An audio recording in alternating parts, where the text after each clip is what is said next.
Olá pessoal, bom dia, boa tarde ou boa noite. É, vamos iniciar aqui a parte assíncrona das nossas aulas, né? E como vocês já viram lá na aula síncrona, a gente viu a respeito dos condutores elétricos, que são todo material que serve para que facilita o movimento das cargas elétricas entre os átomos, né? Entre os seus átomos. Então, nós estamos vendo aqui como é que funciona a carga estática dentro de condutores elétricos. Tá? Então, vamos pensar o seguinte a respeito do equilíbrio eletrostático, né? Do sentido do que significa o equilíbrio eletrostático. Então, o equilíbrio eletrostático ele pode ser de duas formas. Nós temos aqui um corpo que está neutro, né? Ou seja, não tem mais cargas positivas do que negativas, ou não tem mais cargas negativas do que positivas. Então, não tem cargas em excesso, tá? Então, nesse caso aqui, nós vamos ter que esse corpo tem carga igual a zero. Agora, qual é o sentido? O que significa um corpo que está em equilíbrio eletrostático, né, um corpo condutor? Né, um corpo condutor que está em equilíbrio eletrostático. É quando nesse corpo, não tem um fluxo de cargas em seu interior. Não existe um movimento, não há um movimento de elétrons, de cargas dentro desse condutor.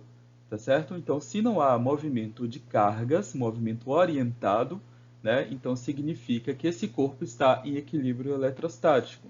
Se a gente tivesse aqui, dentro desse condutor, um movimento de uma carga em um determinado ponto, digamos que nesse ponto aqui, até esse ponto aqui, aí a gente teria um movimento orientado de cargas elétricas dentro desse condutor.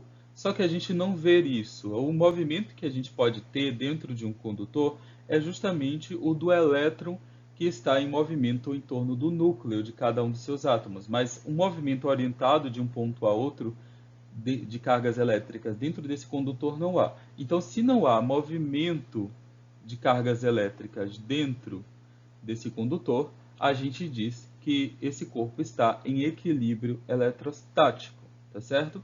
Em outros momentos a gente vai ver o que acontece, né, quando existe um movimento de cargas elétricas em um condutor. Mas nesse momento a gente está vendo como é que funciona essas cargas em um condutor de forma estática, tá? Agora, nem só haverá um equilíbrio eletrostático quando a gente tiver um corpo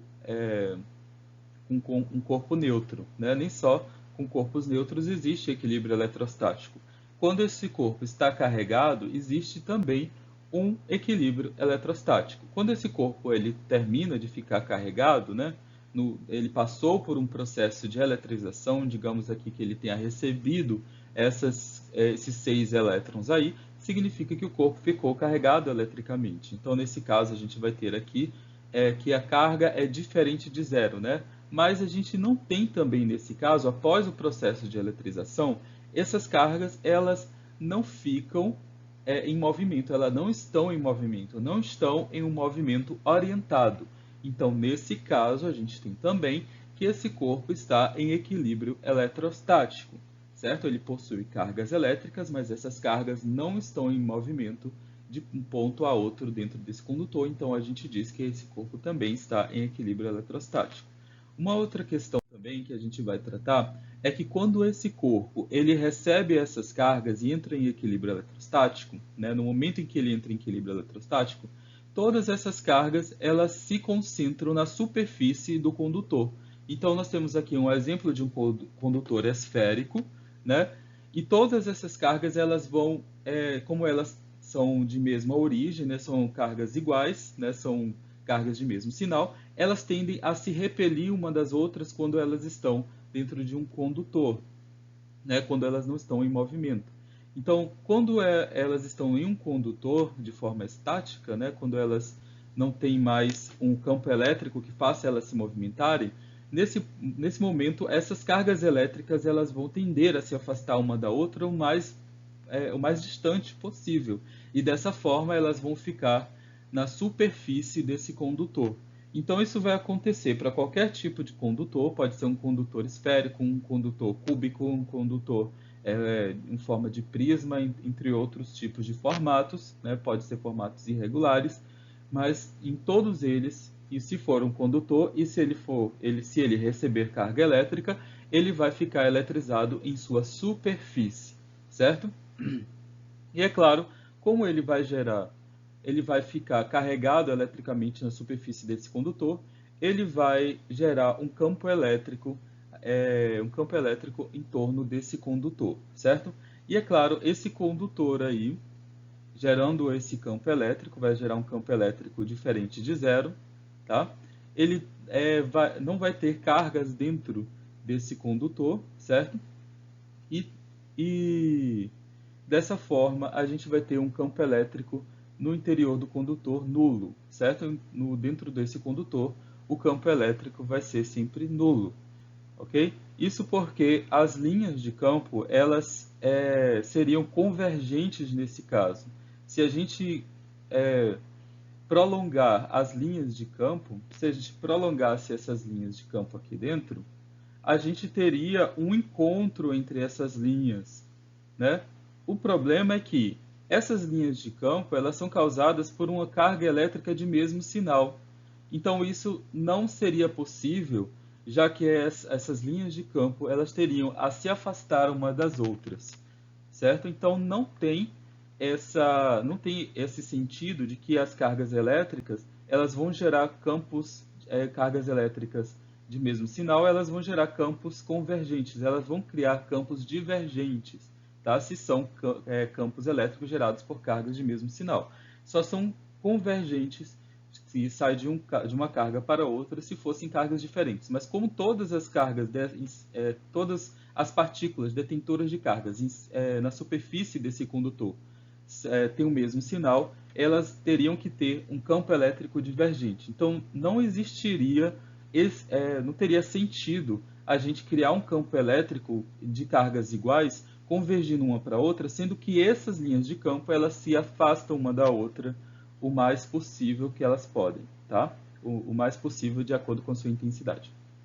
Então, o campo elétrico aqui, ó, como essas linhas elas tenderiam a se convergir em um ponto aqui no centro, isso não seria possível devido à origem dessas cargas, já que elas são cargas de mesmo sinal, e assim elas se afastariam o mais possível uma da outra, tornando então esse campo elétrico no interior um campo elétrico nulo. Tá? A gente poderia ver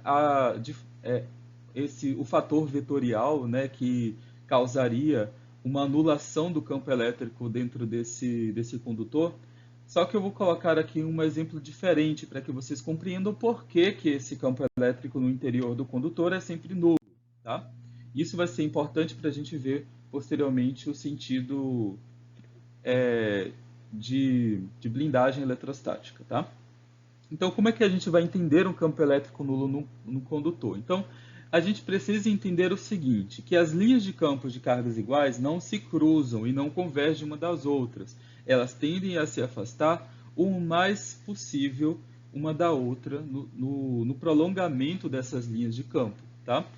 Então, observem aqui, se eu tenho 4 cargas positivas, as linhas de campo elas teriam a se afastar uma da outra. Você pode observar aqui que essas linhas de campo elas não se juntam, elas saem aqui das cargas elétricas e elas não se juntam, elas tendem a se afastar o mais possível no decorrer do prolongamento dessas linhas.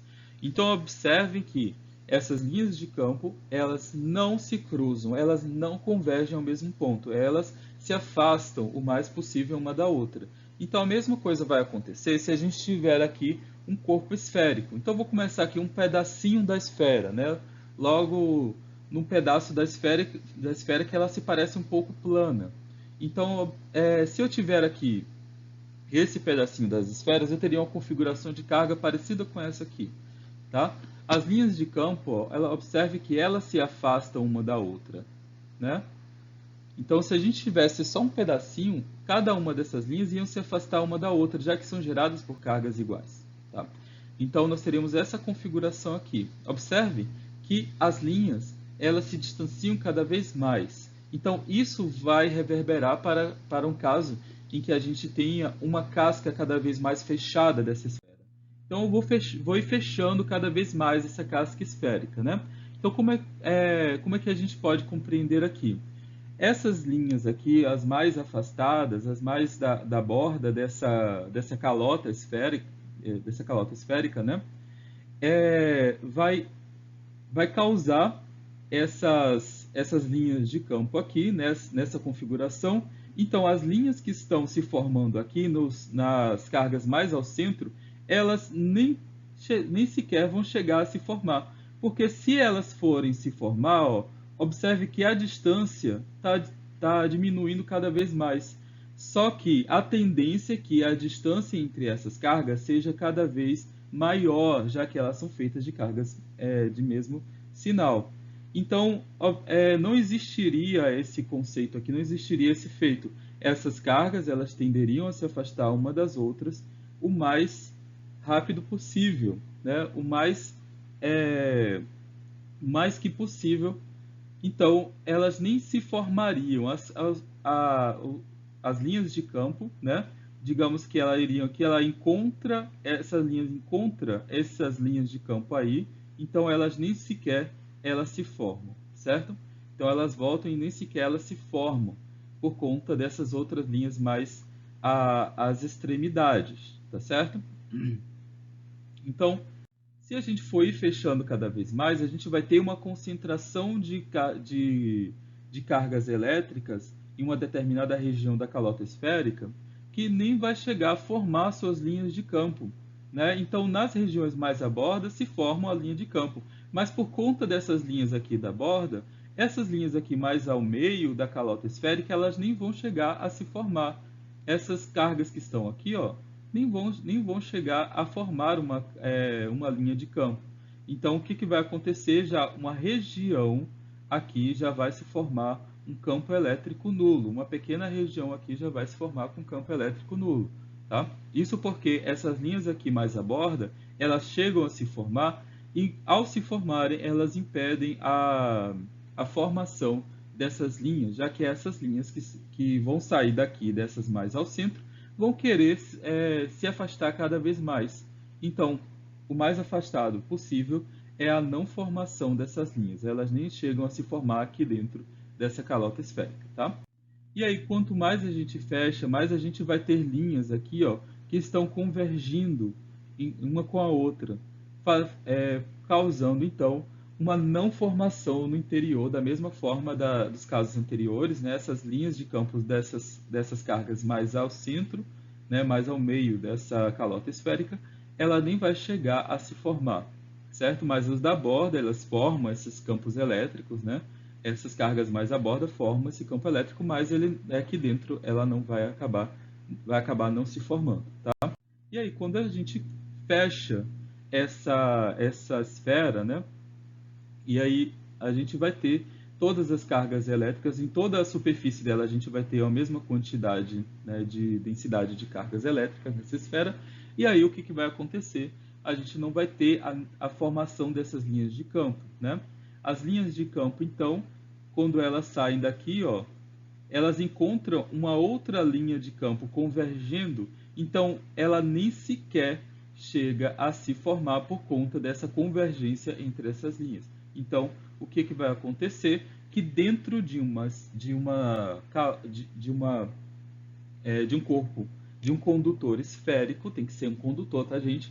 Ele nem vai chegar a formar as linhas de campo dentro desse condutor e causando, então, um campo elétrico nulo dentro de um condutor, tá? Bom, então, quando a gente tem aqui, como o campo elétrico no interior do condutor é nulo, então esse potencial elétrico nessa região é sempre igual, vai ser sempre igual. Ou seja, em quaisquer pontos no interior do condutor, o potencial é o mesmo. Dessa forma, se você tiver que realizar trabalho, se tiver uma carga no interior desse condutor que tenha que realizar trabalho, né, que vai se movimentar dentro desse condutor, ele não vai realizar trabalho, já que qualquer ponto dentro desse condutor, o potencial é exatamente o mesmo, já que se não tem campo elétrico dentro do condutor, não haverá energia sendo cedida para essas cargas elétricas para se movimentarem dentro desse condutor, certo? Então, em cada um desses pontos, o campo elétrico para qualquer um valor de carga que tenha dentro desse corpo aí, vai ser exatamente o mesmo. Então, não haverá uma variação de energia de um ponto para outro, né? Não haverá, do potencial 1 até o potencial 2, não haverá uma variação de energia, já que o campo elétrico ele não está variando também. Se o campo elétrico não está variando, então a energia entre os dois pontos vai ser a mesma. Então, se não haverá nem perda e nem ganho de energia, então podemos concluir que não haverá trabalho realizado por uma carga em movimento dentro desse condutor. Isso vale para condutores, tanto para condutores ocos ou para condutores sólidos, tá? Que tem um preenchimento no interior, tá certo? Bom, e o que tem de aplicação nesse conceito em que o campo elétrico dentro de condutores é nulo, né? Então nós temos aqui que a partir dessa propriedade dos condutores, né, de se manterem no seu interior um campo elétrico nulo, ele deu a origem à blindagem eletrostática, onde o objeto colocado dentro do condutor ele fica livre de interferências eletrostáticas.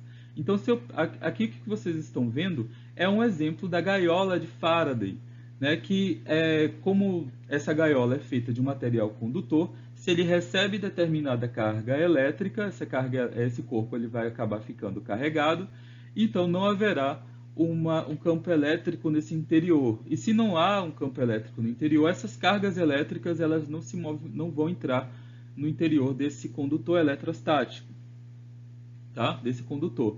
Então, nesse caso aqui da gaiola de Faraday, a gente vai ter um caso em que não haverá uma movimentação de cargas em seu interior devido a esse campo elétrico nulo. Então, esse conceito de que os condutores eles têm em seu interior um campo elétrico nulo, ele deu a origem a esse conceito de blindagem eletrostática, que é o que a gente aplica nos carros. Os carros são de metal, eles são blindados eletrostaticamente, então se você receber um choque elétrico externo, né, de alguma fonte externa, o carro ele vai armazenar essa carga no exterior, na sua blindagem, na sua chassi exterior, e dentro você vai estar salvo dessas descargas elétricas, né? Ao mesmo passo da experiência que vocês realizaram, eles também está relacionada a esse conceito da gaiola de Faraday, né? Quando vocês enrolam o celular em um papel alumínio, vocês observam que não consegue receber ligações. Isso porque o sinal elétrico, o sinal de celular é um sinal a partir de ondas eletromagnéticas, né? Ou seja, é um sinal de origem elétrica. Então, dessa forma, você vai estar blindando o celular e vai estar desligando qualquer sinal que ele receba de uma fonte externa, de uma onda eletromagnética, tá? Então, outro conceito também, além da blindagem eletrostática, nós temos o poder das pontas, né, que é um fenômeno da eletrização de condutores pontiagudos. Nessas pontas, as cargas se concentram em maior quantidade. Nós temos uma densidade maior de cargas elétricas nas pontas dos condutores, para condutores pontudos, provocando assim uma ionização do ar maior nessa região do que nas outras. Então, esse fator aqui do poder das pontas é o que está aplicado lá nos para-raios, né? Os para-raios, por que os para-raios têm que ser pontudos? Eles não podem ser de um formato regular, ele tem sempre que ter uma ponta, né? Isso por conta desse fator do poder das pontas, de gerarem uma concentração maior de cargas elétricas nas pontas, causando então um campo elétrico muito forte nessas pontas, né? Nas regiões das pontas desses condutores, tá? E isso originou o fato o aparelho, né, o objeto para-raios, né? Que como ele vai gerar ali um campo elétrico muito grande nas suas pontas, ele vai estar atraindo muito mais, com mais intensidade, esses raios para eles. E assim, evitando que esses raios caiam em qualquer lugar. Então vamos ver aqui como é que funcionaria mais ou menos esse conceito de para-raios, né? Eu fiz aqui uma animação para vocês entenderem melhor essa questão dos para-raios, do funcionamento, né? Então nós temos aqui um para-raios que não está eletrizado, está neutro, né? E aí de repente chega aqui uma nuvem carregada, né, devido ao atrito dessas partículas de água com as partículas de ar, e aí causa um carregamento, né, por atrito. Então essas nuvens elas ficam carregadas eletrostaticamente. E aí o que vai acontecer, né? O que vai acontecer aqui com essa nuvem? Como ela está carregada eletrostaticamente e esse para-raios está muito, né, tá bem lá em cima, está bem lá no topo, então essas cargas aqui geradas pelas nuvens, essas cargas aqui, elas vão gerar um campo elétrico. Digamos que essas cargas aqui sejam cargas negativas, tá? Que sejam elétrons, essas cargas aqui. Então, essas cargas, né, essa concentração muito grande de cargas, elas vão gerar um campo elétrico bastante intenso, bem intenso aqui nessa região. Aí, quando ela chega próximo dessa casa, que tem esse para-raios aqui em cima, né, como esse para-raios está bem lá em cima, então o que vai acontecer? Quando ele sente a presença desse campo elétrico gerado por essa nuvem, né, pelas cargas dessa nuvem, aí o que vai acontecer? Esse campo elétrico vai repelir as cargas de mesmo sinal, né? Então essas cargas elas vão ser repelidas, tornando então esse para-raios carregado com carga oposta ao que a carga da nuvem, né? No caso aqui a nuvem está negativa, então esse para-raios vai ficar com carga positiva, certo? Então, como a gente tem lá o fato do poder das pontas, aqui na ponta desse para-raios vai gerar uma carga, um campo elétrico bastante intenso, né? Sendo então que quando essa nuvem aqui for descarregar essas cargas em forma de raios elétricos, vai ser atraída justamente pelo ponto do espaço em que ela vai descarregar, em que tem um campo elétrico maior. Aquele lugar em que tem um campo elétrico maior, ela vai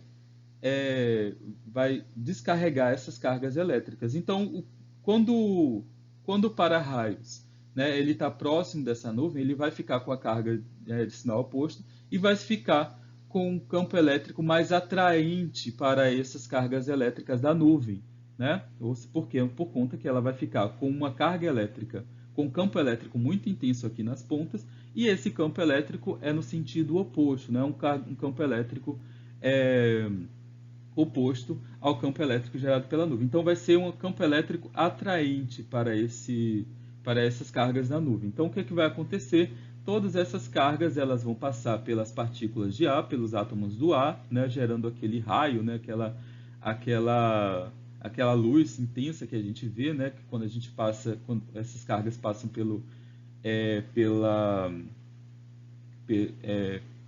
quando essas cargas passam pelo ar, ele causa uma ionização dessas partículas de ar, e aí ela acaba sendo atraída, essas cargas elétricas são descarregadas para esse para-raios, né, porque ela foi atraída justamente pela essa ponta que tinha um campo elétrico bastante grande, né? E essas cargas, é claro, elas se esvaem lá para um sistema de proteção que tem lá no final desse fio terra, né? Esse para-raio ligado a um fio terra que é ligado, como o nome mesmo já diz, ligado à Terra, tá? Bom, então sabemos nesse caso, né, por essa situação, que é possível carregar um condutor eletricamente. Mas será que esse condutor pode manter essas cargas armazenadas, né? Aí esse é o fator que eu coloquei lá na sala de aula. Será que a gente pode pegar essas cargas elétricas e manter esse condutor carregado? Podemos sim manter esse condutor carregado, a menos que a gente tenha a gente descarregue esse corpo depois, né? Mas como é que a gente vai fazer isso, né? Aí a gente entra num assunto que a gente chama de capacidade elétrica, né? O que significaria essa capacidade elétrica, né? Ela significaria a capacidade do corpo condutor em armazenar cargas elétricas. Aí a gente diz capacidade elétrica ou capacitância. Mas como é que esse conceito ele veio surgir, né? Lá no ano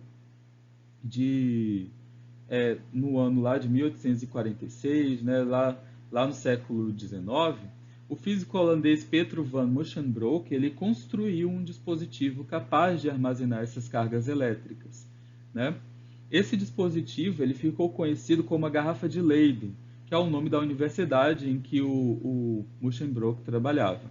Então, esse aqui é o aparelhinho em que Musschenbroek ele desenvolveu lá naquela época, e ele obteve aqui um carregamento, né? Ele conseguiu armazenar cargas elétricas nesse dispositivo, né? Que é um dispositivo até que foi o precursor dos capacitores, né? Que são os itens do circuito elétrico, né? Um componente do circuito elétrico capaz de armazenar essas cargas elétricas.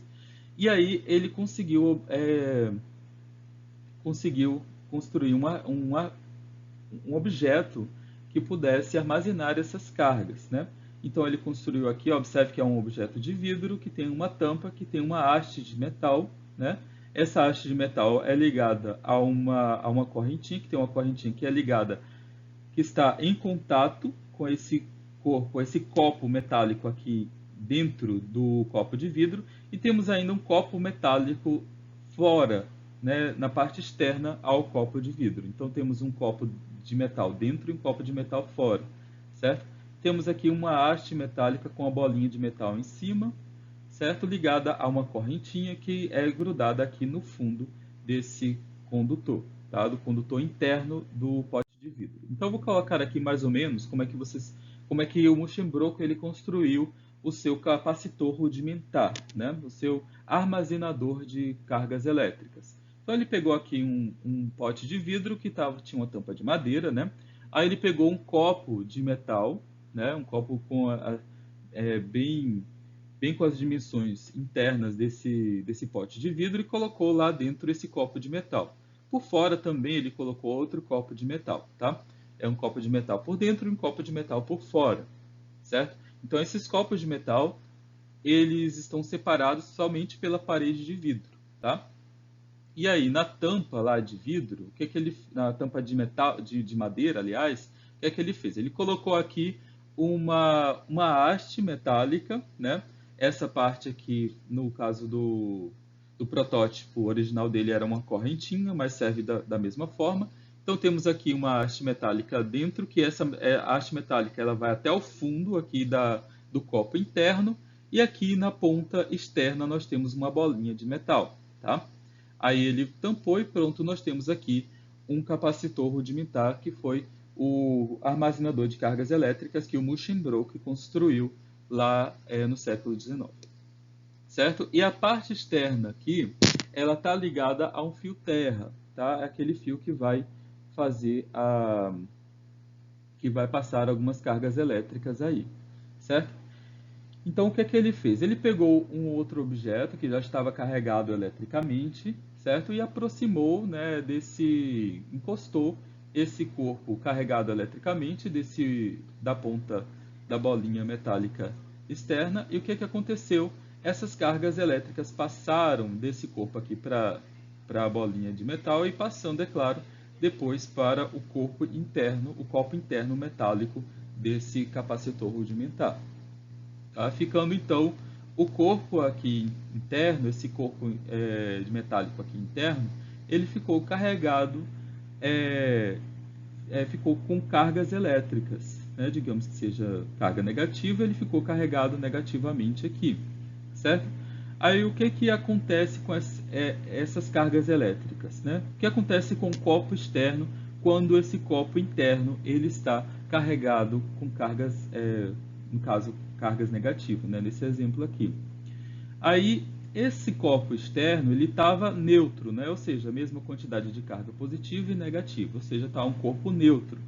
Então, o que é que vai acontecer aqui quando ele está próximo, né? Esse corpo neutro aqui está próximo desse corpo que está carregado negativamente, e o que é que vai fazer? Ele vai repelir as cargas de mesmo sinal, certo? E vai atrair as cargas de sinais contrários, certo? Com a mesma intensidade da carga que está dentro desse copo. Então, ele vai afastar essas cargas negativas e vai levar ela embora pelo fio terra, né? Ficando, então, tanto a placa externa quanto a placa interna carregados. No caso, cada um vai ficar carregado com cargas diferentes, né? O interno ficou carregado negativamente e o externo ficou com cargas positivas, tá? Então, esse mesmo princípio aqui do capacitor elétrico é, é o mesmo princípio da indução eletromagnética que a gente viu lá anteriormente, tá bom? Bom, então aqui nós temos nessa animação, observe que a garrafa de Leyden ela fica carregada na parte interna e com cargas polarizadas na parte externa por meio da indução eletromagnética. Essas cargas esvaem para a Terra quando tocam a parte externa, deixando a garrafa eletrizada também na parte externa. Então temos a placa interna e a placa externa ficam ambas carregadas, certo? E é claro que no mesmo passo em que você tem essa placa externa aqui carregada positivamente, se ela ficar exposta dessa forma, ela vai acabar tendo um descarregamento, né? Por isso que os capacitores atuais, essas placas, tanto uma placa quanto a outra, elas ficam protegidas por meio de uma resina ou por meio de um material qualquer que evite que essa carga elétrica ela seja passada para o meio externo por qualquer outra coisa que aconteça com essa placa, né? Seja tocada, se conecte com algum outro objeto dentro de um circuito elétrico, tá? Bom, e quando a gente carrega um condutor com a carga Q, esse condutor ele adquire um potencial, né? Um potencial V em volts. Então, a carga Q varia proporcionalmente ao potencial V, sendo sua constante de proporcionalidade chamada de capacidade elétrica. Então, nós temos aqui que a constante proporcional da razão entre a carga armazenada por esse condutor e o potencial elétrico gerado por essa carga elétrica, né, vai ser justamente a capacidade elétrica, ou que a gente vai chamar a partir de agora de capacitância. Esse C aqui, ele representa a capacitância, ou seja, essa capacitância ali representa o quanto de carga elétrica ele vai ser armazenado por unidade de potencial elétrico, tá? Então essa capacitância aí, ela vai nos dizer qual é o valor de quanto de carga elétrica ele vai precisar para gerar uma unidade de potencial elétrico, certo? Então, por exemplo, se eu tiver aqui uma capacitância de 2 coulombs por volt, né, geralmente é um valor bem pequeno, né, mas como exemplo aqui serve, significa que para cada 1 volt que vai ser gerado por esse corpo que está armazenando carga elétrica, ele vai precisar de 2 coulombs de carga elétrica para gerar esse potencial de 1 volt, certo? Então, essa capacitância aqui, ó, esse C, ele vai nos dizer isso, quanto de carga elétrica você vai precisar armazenar para gerar uma unidade de potencial elétrico, tá? Uma unidade de potencial elétrico, certo? E essa capacitância, né, tem uma unidade de coulomb por volt, ó, né, porque é carga por potencial elétrico, né? Então, em vez da gente escrever aqui coulomb por volt, a gente vai substituir essa unidade por farad, certo? Pelo F. O farad é justamente a unidade coulomb por volt, certo? A gente vai só substituir para ficar de uma forma mais característica à capacitância, ao valor da capacitância, né? Há uma unidade característica da capacitância e a gente denominou farad justamente por conta do Michael Faraday, que que foi um dos físicos mais importantes lá do século XIX. Bom, então, outras questões que a gente vai considerar, né, se a gente considerar que um condutor esférico se comporta como uma carga pontiforme, ou seja, se considerarmos um referencial no finito, o potencial elétrico no interior da esfera ela será o mesmo do potencial na superfície. Então, nós temos aqui uma esfera condutora metálica, né? E a gente vai ver aqui na sua parte interna, né? Ela vai ter um raio, tá? Então, qualquer valor de potencial elétrico no interior, como a gente já viu anteriormente, né? O potencial elétrico em todos esses pontos, digamos aqui potencial 1, potencial 2 e potencial 3, vai ser o mesmo valor de potencial elétrico, né? Que a gente já viu antes lá no início dessa aula. Então, o potencial elétrico aqui nesse caso vai ser exatamente o mesmo, tá certo? Então, sabendo lá que o potencial elétrico pode ser dado pela o potencial elétrico pode ser dado por essa expressão aqui, né, que é a constante eletrostática vezes a carga elétrica dividido pelo raio para um condutor esférico, tá? A gente pode substituir naquela equação lá da capacitância, né?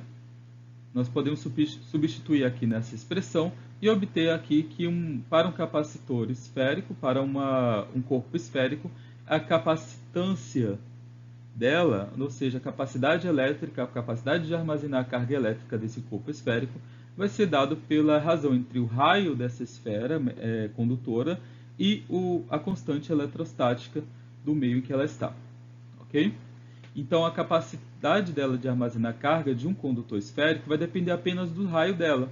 Então, quanto maior o raio desse condutor, desse corpo esférico, né, dessa bola metálica, maior vai ser a capacitância dela, certo? Quanto maior o raio, maior vai ser a capacitância desse corpo condutor, tá? Ou seja, maior vai ser a capacidade dela de armazenar cargas elétricas, tá?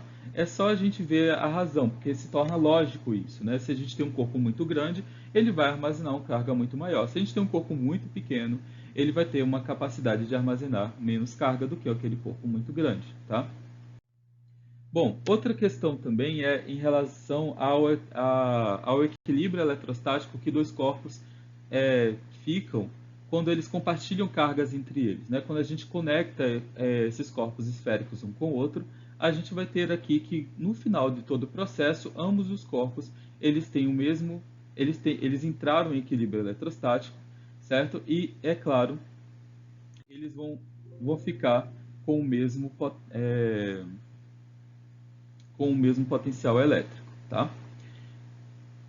Bom, então, para concluir aqui, algumas coisas que a gente já viu, que a gente viu até agora sobre capacitores, é que a garrafa de Leyden ela foi muito útil para servir de base na construção de capacitores, né, que são os componentes eletrônicos que a gente vai estudar mais para frente, tá? E os capacitores, esses corpos, né, que foram construídos a partir da garrafa de Leyden, eles são condutores capazes de armazenar cargas elétricas. E a carga armazenada por cada capacitor ele vai depender de sua constituição, do que ele é feito, né? Então, vai variar da constituição de cada um dos capacitores, certo?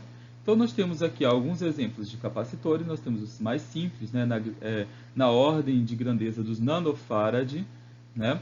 Temos aqui os capacitores de ordem de grandeza dos microfarad, eles são para circuitos um pouco mais complexos, e os supercapacitores, que são para circuitos um pouco mais superiores, né? Como uma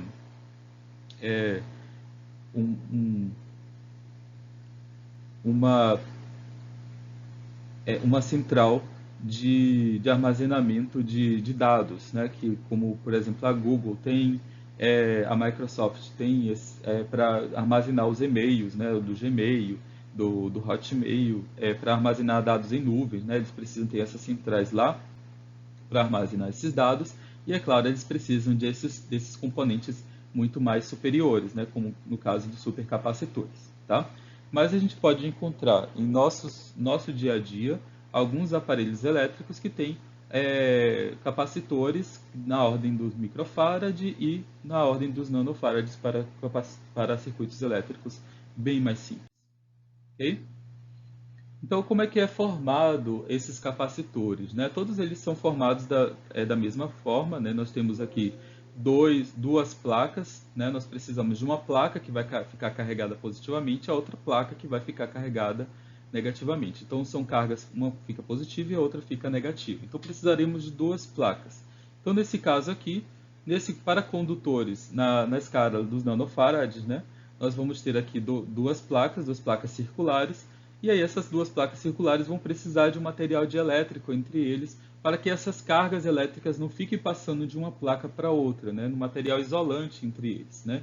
Então a gente vai fazer tipo aqui um sanduíche, ok? Vamos soldar aqui uma haste metálica em cada uma dessas placas, e entre essas placas a gente vai colocar esse material dielétrico, certo? E depois a gente vai cobrir ele com algum tipo de resina para poder evitar que essas cargas elétricas de cada uma dessas placas sejam movidas, né? Elas sejam transportadas de forma indevida, né? Serve para proteger essas placas aí, tá? E as cargas elétricas fiquem aí dentro, tá bom? Então, nós temos aqui um capacitor simples, né? A gente vai ver lá, quando a gente for ver capacitores em série, né? Como a gente calcula os capacitores em série, a gente vai ver melhor essas numerações que tem nesses computadores mais simples, tá? E aqui, ó, em circuitos simples, a gente pode ver vários desses circuitos elétricos, né? Vários desses capacitores simples. Então, nós temos aí, ó, podemos identificar em um circuito elétrico inúmeros capacitores desse tipo aí que a gente acabou de ver como ele é montado, e observe que eles são montados de forma relativamente simples, né? Então, em circuitos simples, como você está vendo aí, um circuito para abrir portas elétricas, né? Para aqueles circuitos que utilizam para abrir portões elétricos, a gente tem um circuito bem simples. A gente não precisa de muito processamento de dados. Então, a gente vai usar esses capacitores simples, né? Não que a gente não utilize capacitores simples em circuitos mais complexos, mas é bem mais comum a gente utilizar esse tipo de capacitor em circuitos simples como esse, tá? Bom, e aqui nós temos um exemplo, né, desse capacitor, de como é que esse capacitor funciona. Então nós vamos ter aqui esse capacitor ele sendo carregado, né? Esse capacitor ele acaba sendo carregado e depois descarregado. Observe que quando ele vai sendo descarregado, a luz ela fica momentaneamente acesa, né? Somente enquanto a carga elétrica estiver passando ali no circuito. E observe aqui que no interior ele é carregado positivamente, porque está ligado na parte positiva da pilha, e a outra parte externa está ligada no polo negativo. Então a parte interna vai ficar positiva e a parte externa vai ficar negativa. Quando ele vai se descarregando, né, não haverá mais campo elétrico, não haverá mais cargas elétricas, e assim esse corpo ele vai se descarregar quando ele for utilizado no objetivo em que ele foi feito, tá?